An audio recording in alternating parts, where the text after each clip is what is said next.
हमारे जो last topics थे, लास्ट टॉपिक कौन कौन से थे सबसे पहले तो डिस्कस कर लेते हैं। तो लास्ट मेनली जो हमने लास्ट 3 टॉपिक्स पढ़ाए हैं उसमें क्या डिस्कस कर रहे थे कि जब हम अपने ऑफलाइन बिजनेस को ऑनलाइन करते हैं तो उनमें क्या क्या स्टेप्स होते हैं, उन स्टेप्स को हम डिस्कस कर रहे थे। जिसमें हमने अपने फर्स्ट टॉपिक में डिस्कस करा था कि मार्केटिंग क्या होती है, ऑनलाइन मार्केटिंग क्या होती है, ऑफलाइन मार्केटिंग क्या होती है, उसको भी इसमें मेंशन कर देते हैं। क्योंकि एक बिजनेस को स्टार्ट करने के लिए, यानी आपको अगर कोई बिजनेस करना है, चाहे वो ऑफलाइन हो चाहे वो ऑनलाइन हो, तो आपको मार्केटिंग की नॉलेज होना जरूरी है, तभी आप अपने बिजनेस को प्रॉपर तरीके से रन करा सकते हैं। फर्स्ट टॉपिक में हमने मार्केटिंग डिस्कस करा था और उसमें थोड़ा सा बताया था डोमेन के बारे में कि डोमेन क्या होता है, होस्टिंग क्या होती है, इन सब चीजों को डिस्कस करा था। सेकंड टॉपिक में हमने सर्वर को डिस्कस करा, सर्वर क्या होता है और सर्वर को चूज कैसे करते हैं, how to choose web server, कि हमें वेब सर्वर लेना है, वेब सर्वर खरीदना है तो कौन सा सर्वर परचेज करना चाहिए, विंडोज की लिनक्स, कि विंडोज सर्वर होता क्या है, लिनक्स सर्वर क्या होता है, इन सब के बारे में हमने डिस्कस करा था। एंड इसी के बाद हमने टॉपिक डिस्कस करा था कि लैंग्वेजेस वर्सेस प्लेटफॉर्म, कि प्लेटफॉर्म क्या होते हैं, लैंग्वेजेस क्या होती हैं,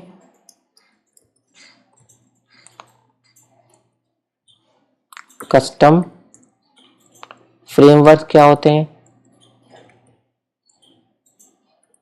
कस्टम कोडिंग क्या होती है।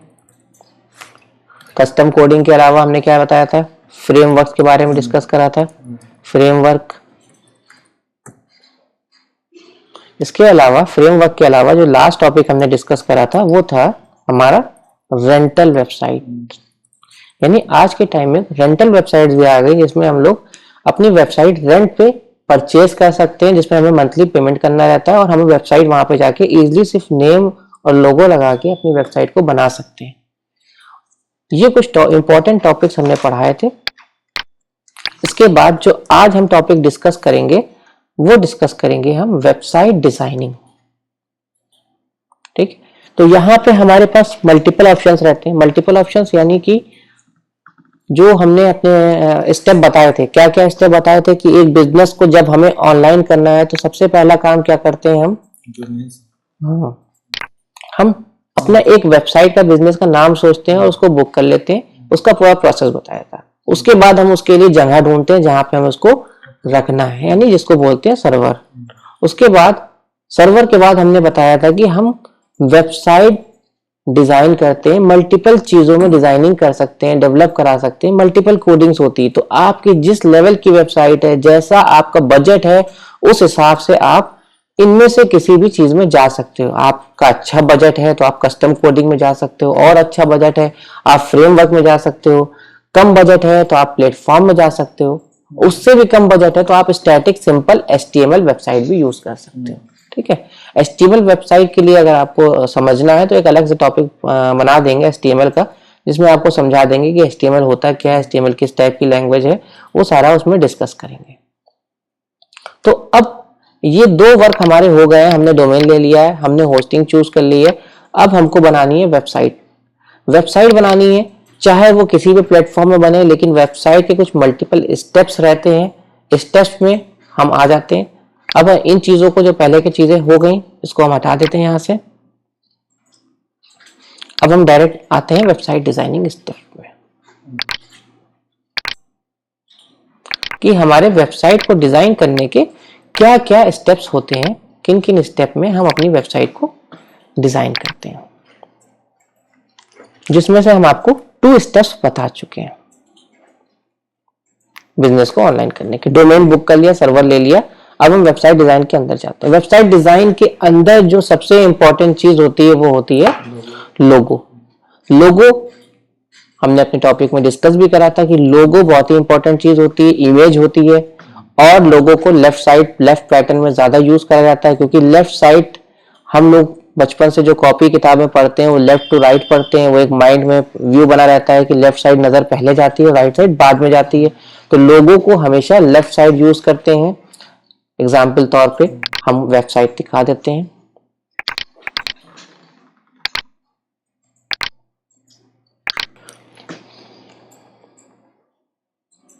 इस वेबसाइट में यहाँ पे देख रहे हैं, ये वेबसाइट का लोगो आ रहा है। इस लोगो को लेफ्ट साइड यूज करने का मेन मोटिव रहता है कि यूजर की नजर सबसे पहले हमारे ब्रांड पे जाए।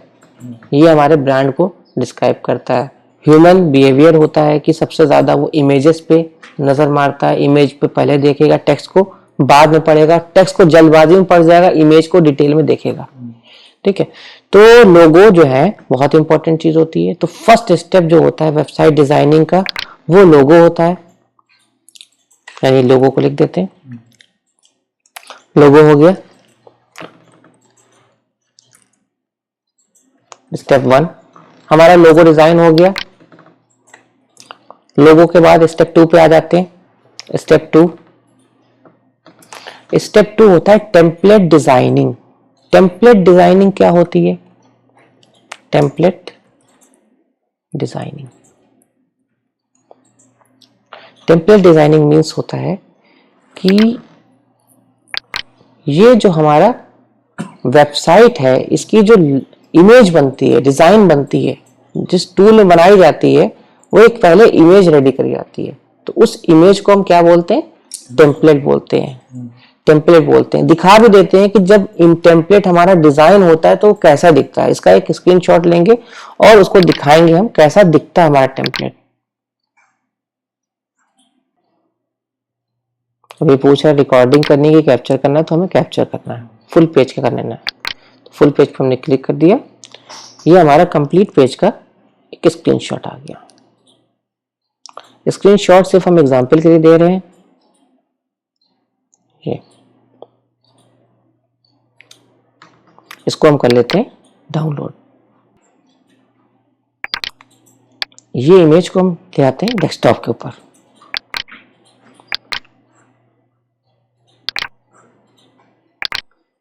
और कर लेते हैं इसको ओपन विथ करेंगे हम इसको फोटोशॉप में। दिखा देते हैं कि जिस टूल में हमारी जो है टेम्पलेट डिजाइन करा जाता है उस सॉफ्टवेयर को हम बोलते हैं फोटोशॉप। एडोब कंपनी का होता है, इसको इसी में ही हम ओपन कर लेते हैं।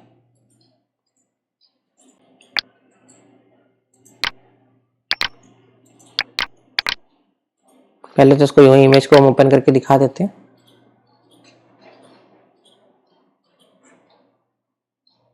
ये जब हमारा टेम्पलेट डिजाइन होता है तो टेम्पलेट कुछ इस तरीके से दिखता है।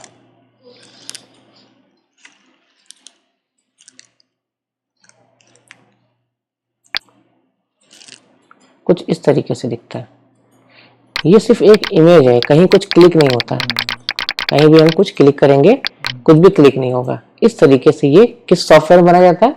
एडोब फोटोशॉप में इसको डिजाइन किया जाता है। टेम्पलेट डिजाइनिंग का सारा वर्क किसमें होता है? एडोब फोटोशॉप में होता है।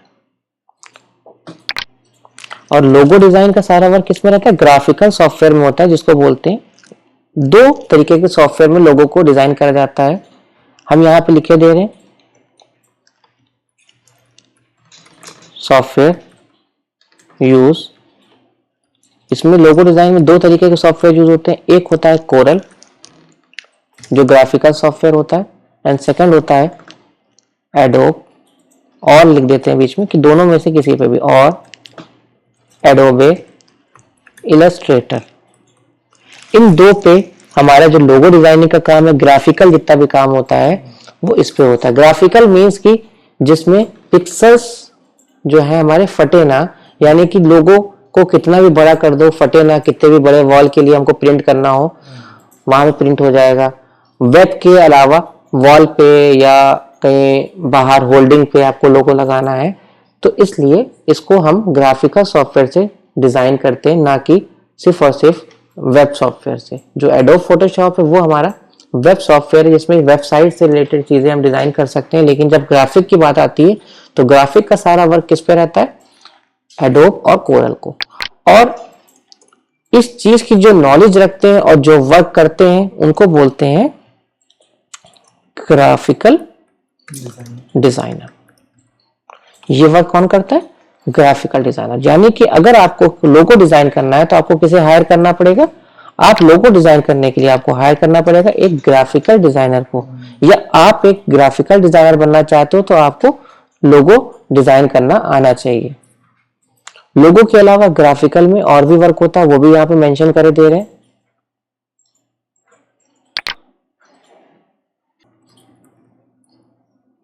बैनर्स, बड़े बड़े जो बैनर्स बनते हैं वो हम ग्राफिक सॉफ्टवेयर से बना सकते हैं। Visiting cards, pamphlets, letter head,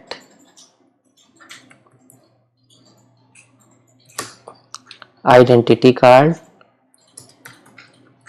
ये जितना भी वर्क है ये सब इन सॉफ्टवेयर पे करा जाता है। नॉर्मली एडोब पे या हमारा कोरल पे रहता है, यहाँ पे हम फोटोशॉप का यूज कम करते हैं।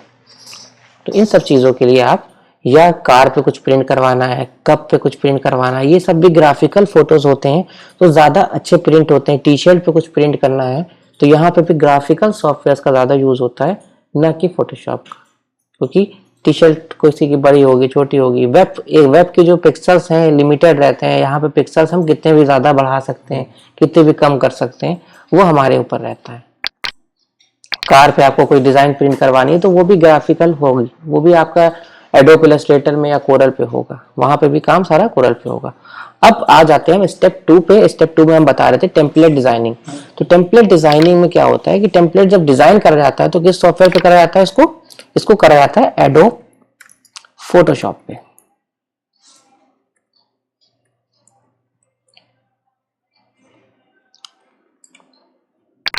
यहाँ पे लिखे दे रहे हैं सॉफ्टवेयर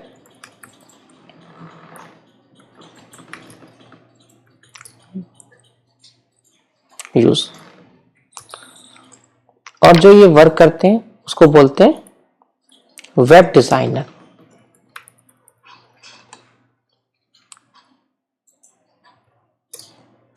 तो जब हमको टेम्पलेट डिजाइन करना है तो हम किसको हायर करेंगे, हम हायर करेंगे एक वेब डिजाइनर को। इसके अलावा अब टेम्पलेट डिजाइन के बाद स्टेप 2 हमारा टेम्पलेट भी डिजाइन हो गया, हमें समझ में आ गया। अब यहाँ पे कलर से रिलेटेड, इमेज से रिलेटेड कुछ जितने भी चेंजेस होते हैं, हम यहाँ पे टेम्पलेट डिजाइन वाले स्टेप पे हम अपनी वेबसाइट को क्या करते हैं, फाइनल कर लेते हैं। देन हम थर्ड स्टेप पे जाते हैं, क्योंकि जब कोई भी चीजें चेंजेस करने रहते हैं, इमेज में चेंजेस करना इजी रहता है, और अगर उसको हम नेक्स्ट स्टेप पे ले जाएंगे, हम यूजर इंटरफेस में ले जाएंगे, यूआई में ले जाएंगे, तो एचटीएमएल में जब उसको ले जाएंगे तो वहां पे क्या होगा, हमें चेंजेस करने में टाइम लगेगा, डबल से भी ज्यादा समय जाएगा। तो यहाँ तक में हम स्टेप में हम क्या करते हैं, जितना भी डिजाइन में सोचा है, कलर हो गया, ये कलर ले लें, इस टाइप का बैनर हो जाए, बैनर यहाँ पे नहीं यहाँ पे हो जाए, तो ये सब जितनी भी चीजें रहती हैं, ये सब हमको अपने टेम्पलेट डिजाइनिंग स्टेप में सोच लेनी रहती है कि फॉन्ट स्टाइल कौन सा यूज करना है, फॉन्ट का कलर कौन सा यूज करना है, ताकि हमारे नेक्स्ट स्टेप में ये पार्ट को हमें दोबारा से रिपीट ना करना पड़े, कुछ चेंजेस ना करना पड़े जिससे हमें प्रॉब्लम आए। आ जाते हैं हम स्टेप 3 पे।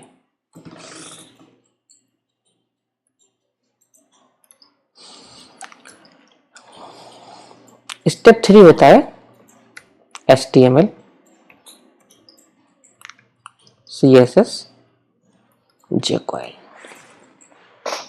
अब इस जो टेम्पलेट है, टेम्पलेट क्या है, एक इमेज है, इमेज मूव नहीं करती है, यानी कि एक थान है, कपड़े का जैसे थान होता है, पूरा थान है, पूरे थान को तो पहन नहीं सकते ना, पूरे थान का एक ही काम कर सकते हैं, या तो उसकी लोगी बना सकते हैं, चादर बना सकते हैं, बेडशीट बना सकते हैं, या ओढ़ने के लिए कुछ भी कर सकते हैं। लेकिन अगर हम उसको कपड़े बनाना है तो उसके लिए क्या करना पड़ेगा, उसकी स्लाइसिंग करनी पड़ेगी, उसको कट करना पड़ेगा, फिर उसको सिलाई करनी पड़ेगी, तो सब आस्तीन को आस्तीन की जगह पे, और जहाँ बटन लगेंगे उसके बाद आगे का पोर्शन अलग होगा, फिर उसको सबको तागे से सिलते हैं।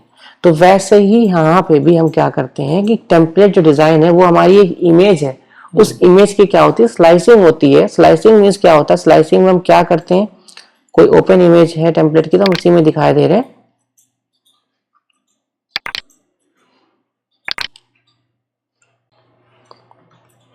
अब ये हमारी टेम्पलेट है,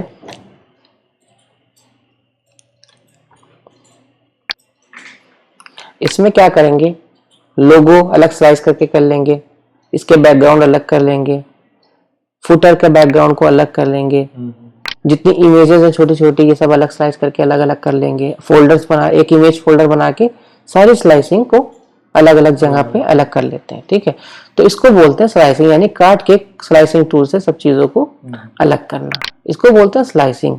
यानी HTML जो होता है, HTML के बाद का जो स्टेप होता है, टेम्पलेट के बाद का जो स्टेप होता है वो क्या होता है, स्लाइसिंग होता है। ठीक, यानी पहले हम क्या करते हैं, स्लाइसिंग करते हैं, स्लाइसिंग करेंगे, उसके बाद स्लाइसिंग करने के बाद हम इसमें HTML CSS jQuery करेंगे। स्लाइसिंग मीन्स कि इमेजेस को अलग अलग करना। HTML क्या करता है, HTML क्या करता है कि एक HTML हमारा तागा है, सारी इमेजेस को हमारे को दोबारा से सिलता है।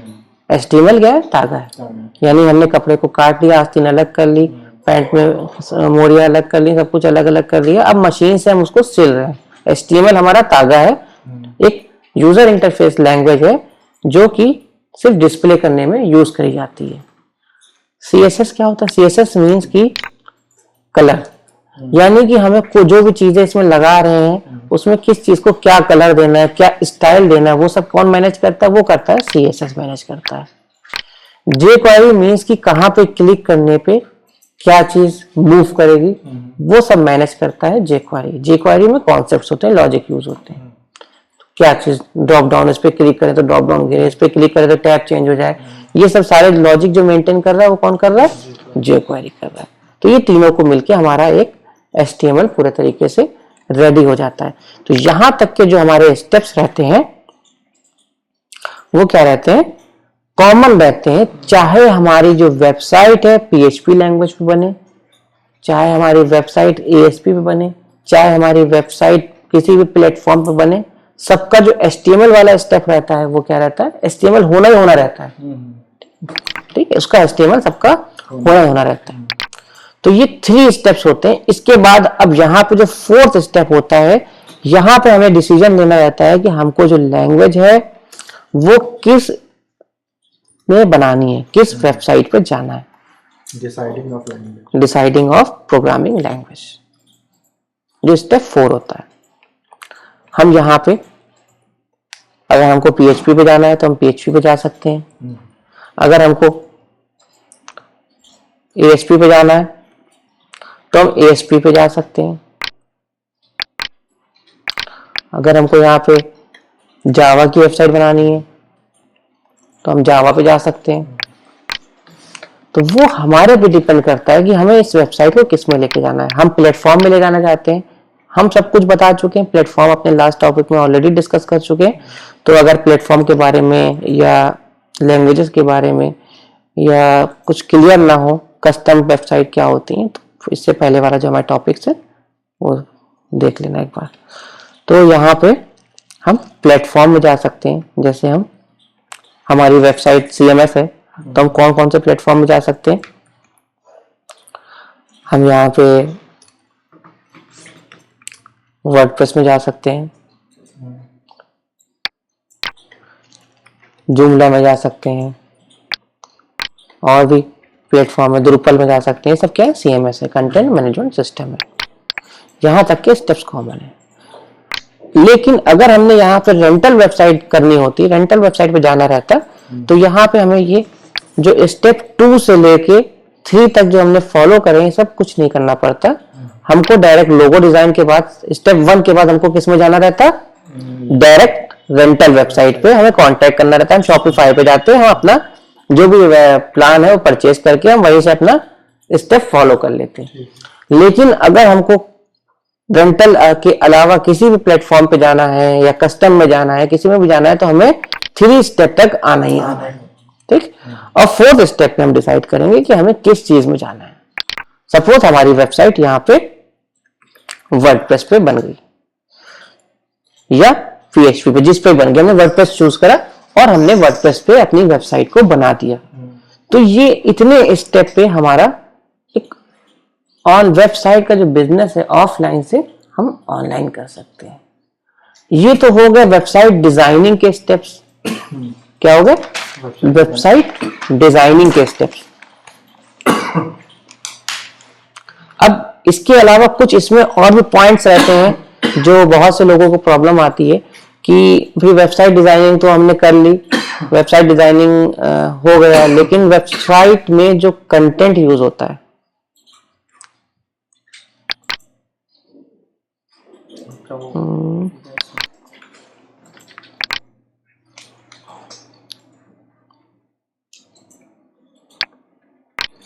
तो स्टेप 4 में हम लास्ट स्टेप होता है, इसमें हमको डिसाइड करना रहता है कि कौन सी लैंग्वेज हमको चूज करनी है। हम किसी भी लैंग्वेज में जा सकते हैं, प्लेटफॉर्म में जा सकते हैं, कस्टम में जा सकते हैं, ई कॉमर्स है तो ई कॉमर्स में जा सकते हैं, और अगर CMS है तो CMS में जा सकते हैं। वो हमारे ऊपर डिपेंड करता है।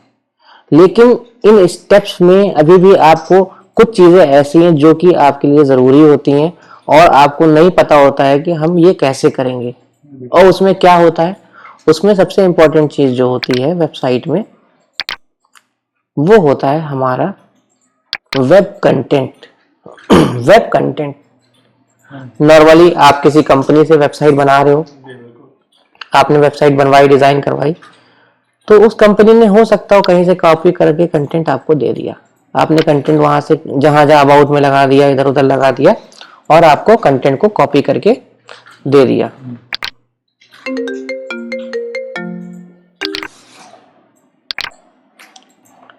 हमारा डोमेन हो गया, हमारे सर्वर हो गया, हमारी होस्टिंग हो गई, हमारी वेबसाइट बन गई। अब लास्ट स्टेप जो कि सबसे इंपॉर्टेंट स्टेप होता है, हमारी वेबसाइट का कंटेंट। मीन्स कि आपका ऑफलाइन शॉप है तो आप ऑफलाइन शॉप में क्या करते हो, आप वहां पे खड़े हो, आप यूजर को समझा सकते हो कि हमारे क्या ये चीज है, ये चीज इतनी अच्छी है, ये चीज में ये क्वालिटी है, मतलब। लेकिन यहाँ पर आपके जब ऑनलाइन वेबसाइट को, ऑफलाइन बिजनेस को जब ऑनलाइन में ले जाते हैं तो यहाँ पे आप मुंह से कुछ नहीं समझा सकते। आपको सब कुछ जितना भी आपको समझाना है, सब किससे समझाना है, आपको वेबसाइट के अपने कंटेंट से समझाना है कि जो कंटेंट होना चाहिए वेबसाइट का वो इतना इंप्रेसिव हो कि यूजर आए और उसको पढ़े और उसको लगे कि हाँ, आप पे भरोसा हो जाए कि आप बहुत अच्छे हो, आप बहुत एक्सपीरियंस्ड हो। तो कंटेंट को और अच्छा होना चाहिए। अच्छा तो होना ही चाहिए। मीन्स आपको कहीं से कॉपी करके कंटेंट दिखा दोगे तो कंटेंट तब भी अच्छा लगेगा। आपने देखा कि कोई भी वेबसाइट चल रही है, वो भी टेक्निकल सर्विसेज देते हैं, वो भी डेवलपमेंट और डिजाइनिंग की सर्विसेज देते हैं। आपने कंटेंट को उनके कॉपी करा और अपनी वेबसाइट में लगवा लिया। आपने कहा कि अरे ठीक है, कॉपी कर दो और यूज कर लो। कौन 2000 रुपए और 2500 रुपए खर्चा करेगा? या अच्छा कंटेंट लिखने के लिए, बहुत अच्छा टेक्निकल लिखना है तो 5000 तो ज्यादा ही जाना है।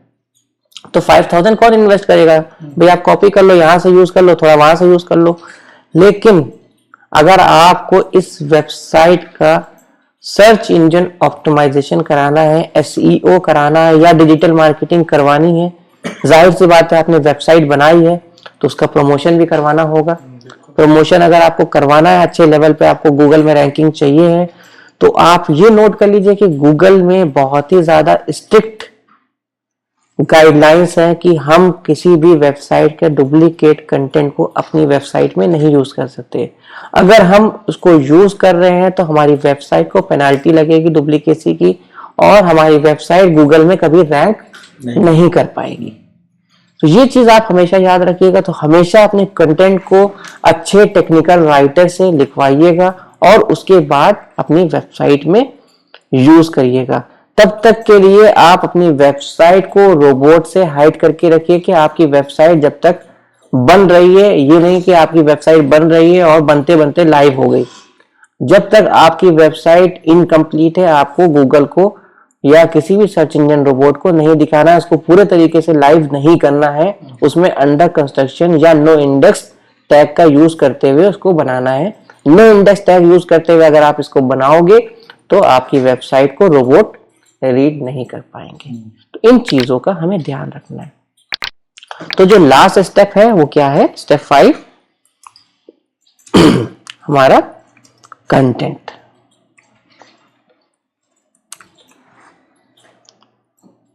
कंटेंट को थोड़ा सा और डीप में समझ लेते हैं कि कहां पे कंटेंट में क्या चीजें होती हैं और किसका क्या मतलब होता है। कि बहुत से ऐसे नॉन टेक्निकल लोग होते हैं जो वेबसाइट बनाना चाहते होते हैं, लेकिन उनको पता नहीं होता कंटेंट क्या होता है, कंटेंट में क्या क्या चीजें होती हैं, किस तरीके से काम होता है।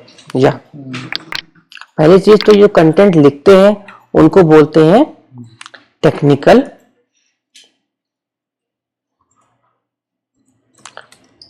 राइटर। यानी अगर आपकी इंग्लिश अच्छी है, आप एक राइटर बनना चाहते हो, तो आप कंटेंट राइटर बनना चाहते हो, तो आपको टेक्निकल राइटर की जॉब मिल सकती है। आप कहलाओगे टेक्निकल कंटेंट राइटर। तो आपको एक कंटेंट राइटर हायर करना पड़ेगा जो कि आपका कंटेंट लिखेगा। अब कंटेंट में किस तरीके का कंटेंट होता है, वेबसाइट में क्या क्या चीजें होती हैं, दिखा देते हैं एक बार शॉर्ट में ही दिखा देते हैं। अबाउट सबसे पहले तो होम आ गया। होम में अपने हम ऑल ओवर सर्विसेज को डिस्क्राइब करते हैं। यहाँ तक कि जो हमारे बैनर में ये टैगलाइंस यूज होती है, इसका भी हमें कंटेंट राइटर से लिखवाना पड़ता है फ्रेश। ये भी हम किसी की कॉपी करेंगे तो में भी थोड़ा सा रैंकिंग में इम्पैक्ट आ सकता है। तो यहाँ पे भी कोशिश यही करेंगे कि जो पूरे सेंटेंस यूज हो रहे हैं इसको हम पहले कंटेंट राइटर से प्रॉपर तरीके से लिखवाएं और तब इसको यूज करें, इसको कहीं से कॉपी करके ना यूज करें। इसके बाद हमारा ये कंटेंट है, यहाँ पे हमारे डिस्क्राइब कर रहे हैं कि हम क्या क्या सर्विसेज देते हैं, हम क्या है।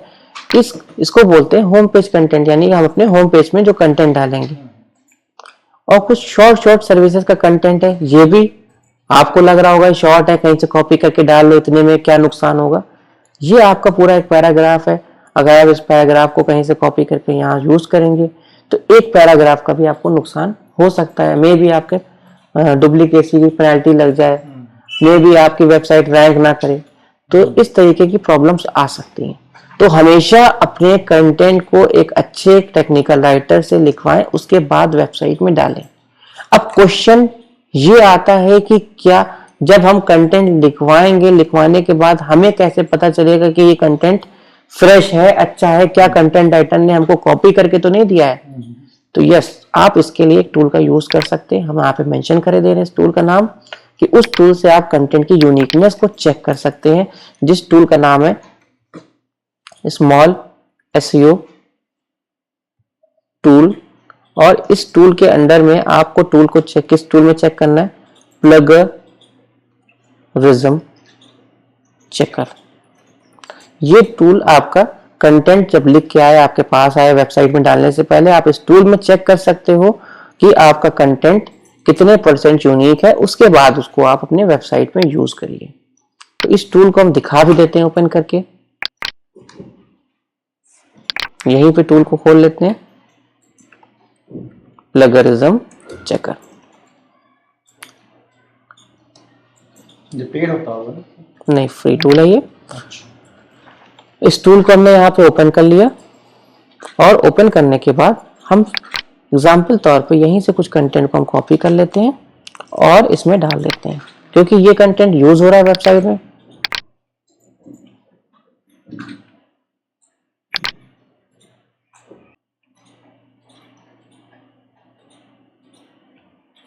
इसको हम चेक कर देंगे, I am not a robot.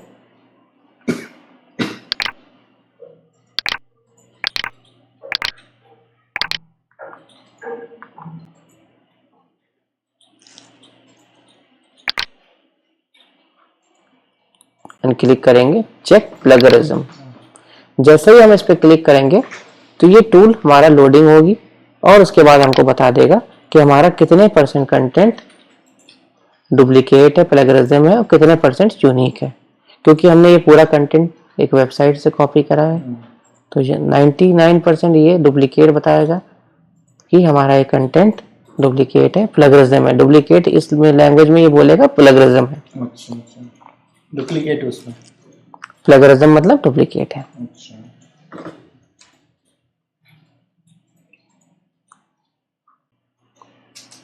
जब तक ये लोड हो रहा है तब तक हम दूसरी चीजें देख लेते हैं। प्लगरिज्म चेकर, ठीक है, इस टूल का नाम हमने यहाँ पे मेंशन कर दिया। इस टूल की हेल्प से आप चेक कर सकते हो, tool for checking content quality.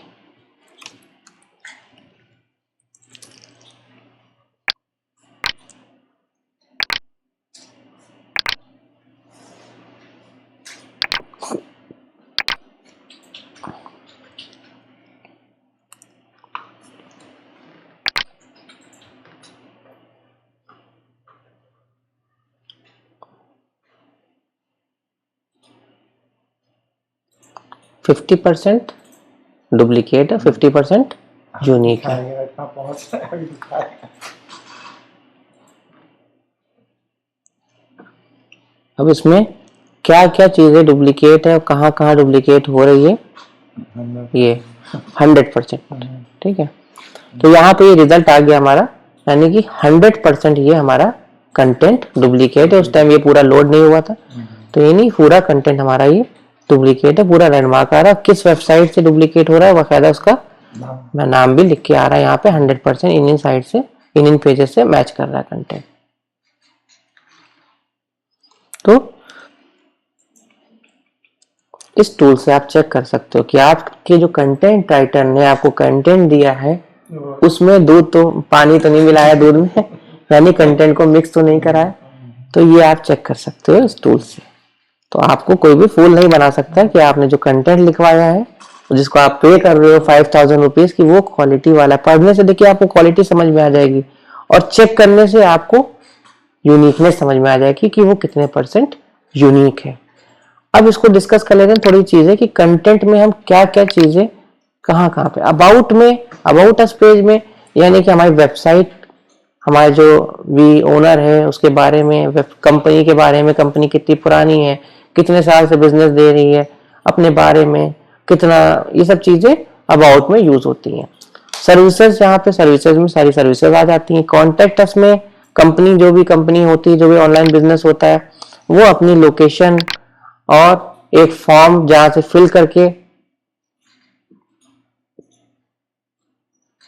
लोग किसी से भी कांटेक्ट कर सकते। तो इस पेज पे कोई भी कंटेंट का यूज नहीं होता है, यहाँ पे सिर्फ एड्रेस और सब चीजें रहती हैं। और कंटेंट का यूज कहाँ पे रहता है, कंटेंट का यूज अलग अलग सर्विसेज में रहता है। इसके अलावा टेस्टिमोनियल, यानी कि आपके क्लाइंट ने आपके बारे में क्या क्या तारीफ करी, टेस्टिमोनियल पेज पे चला जाता है। आपकी टर्म्स एंड कंडीशंस क्या है, आप इसको भी अच्छे से प्रॉपर फ्रेश यूनिक लिखो, अलग प्रॉपर। अगर आप कहीं से कॉपी भी कर रहे हो तो उसको दोबारा से उसको रीराइट करवा लो। प्राइवेसी पॉलिसी मैंने, आपकी प्राइवेसी पॉलिसी क्या है। FAQ मतलब कि कोई यूजर्स जो है डिफॉल्ट क्वेश्चन आंसर्स बना के हम लोग डाल देते हैं, जो यूजर के मन में क्वेश्चन आ सकते हैं कि आपकी जो सर्विसेज है ये वाली कितने रुपए, क्या चार्जेस है, इसमें क्या गारंटी रहेगी, अगर हम डिजाइन करवाएंगे तो कितने दिन में डिजाइन हो जाएगी। सब जो ऑटोमेटिक क्वेश्चन, जो भी जल्दी, जिसका आंसर हमको बताना ना पड़े कस्टमर को यहीं से मिल जाए, वो सारी चीजें हमारी क्वेश्चन आंसर किस में आते हैं, FAQ में आते हैं। कि हमारे कस्टमर को ज्यादा कॉल ना करना पड़े, उसको हमारी वेबसाइट देख के ही सब कुछ समझ में आ जाए।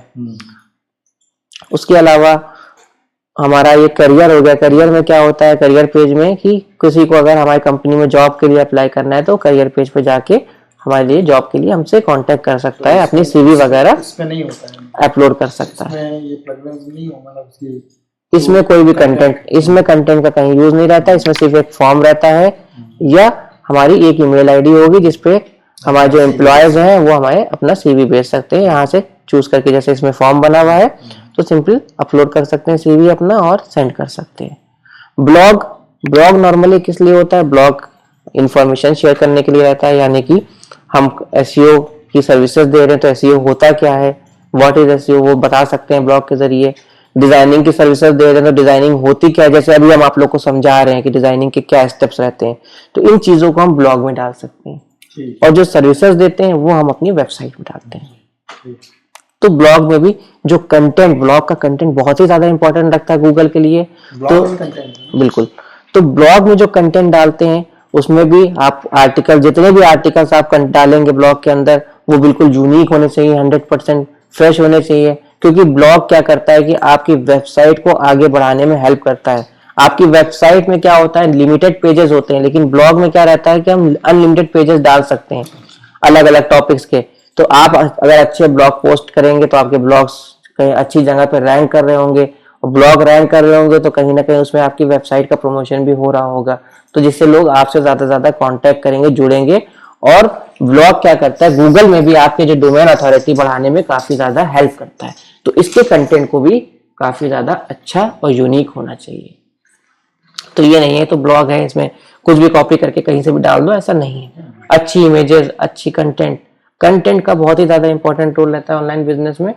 तो कंटेंट पे बहुत ज्यादा ध्यान देना है, चीज करना है, ठीक है। तो ये 5 इंपॉर्टेंट स्टेप्स होते हैं एक ऑफलाइन बिजनेस को ऑनलाइन करने के लिए, और इन सबको फॉलो करके आप अपने बिजनेस को ऑनलाइन कर सकते हो। तो ये हमारा यहाँ पे जो प्रोडक्ट से रिलेटेड और बिजनेस को ऑनलाइन करने से रिलेटेड, यहाँ पे हमारा पूरा प्रोडक्ट अब रेडी हो गया है। इसके बाद हम अपने नेक्स्ट टॉपिक में जो बात करेंगे वो बात करेंगे हम डिजिटल मार्केटिंग की, कि डिजिटल मार्केटिंग होती क्या है और डिजिटल मार्केटिंग के अंदर हम जाएंगे। अभी तक हमने मार्केटिंग में डिस्कस करा था कि लो बजट ऑफलाइन मार्केटिंग में डिस्कस करा था कि लो बजट मार्केटिंग क्या होती है, हाई बजट मार्केटिंग क्या होती है। अब हम डिजिटल मार्केटिंग के अंदर जाएंगे और वहां डिस्कस करेंगे कि डिजिटल मार्केटिंग में जो ऑनलाइन मार्केटिंग हम करते हैं वहां पे लो बजट मार्केटिंग कौन कौन सी होती है और हाई बजट कौन कौन सी होती है, एसईओ क्या होता है, एडवर्ड क्या होते हैं, जो एड्स चलते हैं गूगल में वो क्या होते हैं। इन सारे टॉपिक को डिस्कस करेंगे इसके बाद वाले टॉपिक में। यानी कि अब हमारा जो प्रोडक्ट है वो रेडी हो गया, अब हमारा टाइम है इसको मार्केट करने का, इसको प्रमोट करने का। ठीक है, तो यहाँ पे टॉपिक हमारा क्लोज होता है।